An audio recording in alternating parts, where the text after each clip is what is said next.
first, I'd like you to take a look at something. Maybe. No, where are you looking? Does this look familiar at all? Well, unfortunately, this has been our lives for the past year. And the years prior, I don't have them pictured, but every single year we've had a different schedule. For most of our high school career, we have dealt with the exhaustion of schedule changes and early start times. And considering the amount of research that has been conducted on later start times, it's easily frustrating to know that not everyone in our school gets the proper amount of sleep due to the early start time. Start times can make a huge impact on a student's academic performance, mental, and physical health. Even though we are graduating this year, this is still very prevalent when deciding on how you should make your schedule if you're going to go to college or even choosing a summer job, and how we together can make an impact on our school one last time before we leave. As a current student of McPherson High School, all of us know the struggle of waking up at 7 in the morning. Today, I would like to first start with waking up and looking at what problems arise with early start times, then looking at what can cause this exhaustion in a student's life before finally waking up late to some solutions. I assume that most of you have heard of the early start time debate. It has been going on for a long time, and unfortunately, our school district has yet to even speak about the problem or acknowledge it. According to the National Sleep Foundation, early start times can affect how much sleep teens get. An average teenager needs approximately 9.5 hours of sleep. However, after puberty, most teens' biological clocks don't start producing melatonin, which is a sleeping hormone, till 10 or even 11 o'clock, meaning most teens don't actually fall asleep until 11. So if we look at the start time at our school right now, which is 7:50, in order to receive the proper amount of sleep at night and still wake up and have time to get ready, you would have to go to bed at 9:30. However, if you refer to what I said earlier, teens often don't fall asleep until 11. Young people who do not get enough sleep night after night may partake in drowsy driving, which can occur mid-afternoon 3 to 4 o'clock. Yikes to your insurance rates. Emotional and behavioral problems such as irritability, depression, poor impulse control and violence, health complaints, tobacco and alcohol abuse, and lower overall performance in everything from academics to athletics. Our school is making it harder for us to succeed as students, especially when we start up the day with an early disadvantage of not having enough sleep.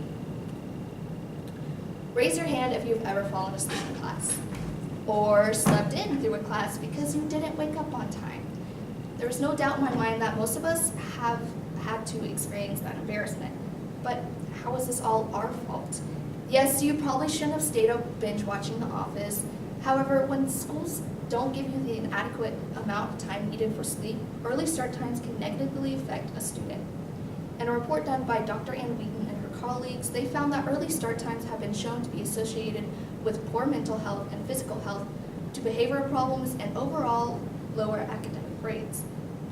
This all stems from students not receiving the correct amount of sleep. It's seriously that simple. Well, not really. Unfortunately, there are some kinks that schools try to work around. Athletic practices to bus schedules and meeting the required amount of school time, but at what cost? You could also take into account that some students have part-time jobs, are involved in athletics, or have serious amounts of homework to deal with when they get out of school. Just like the causes of this problem, the solution is very easy to start. By implementing a later start time to 8:30, we could change a horrific cycle that is not only troubling us, but our peers. With later school start times, the academic performance of students improves greatly because they get the proper amount of sleep. In an interview by Tim Gurl, he asked, "How does the current evidence support the idea that later start times result in higher grades?" Nathaniel F. Watson replied with, "I think the evidence is strongest for reduced truancy rates and increased graduation rates.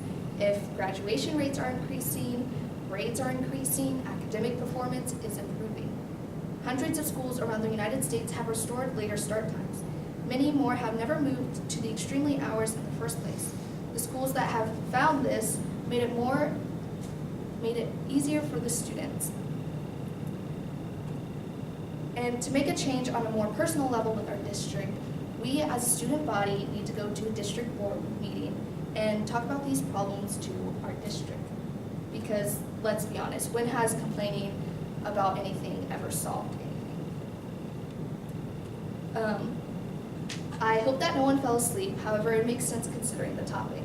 To summarize it up for those who are too tired to comprehend anything I just said, we need more time to sleep, and we aren't getting it, which can lead to some serious long-term problems down the road. We have to start voicing the problem to our district board and showing up as a student, providing and proving that we do care. All this talk of sleeping in school has got me exhausted. If you'll excuse me, I have a nap to go catch. Thanks.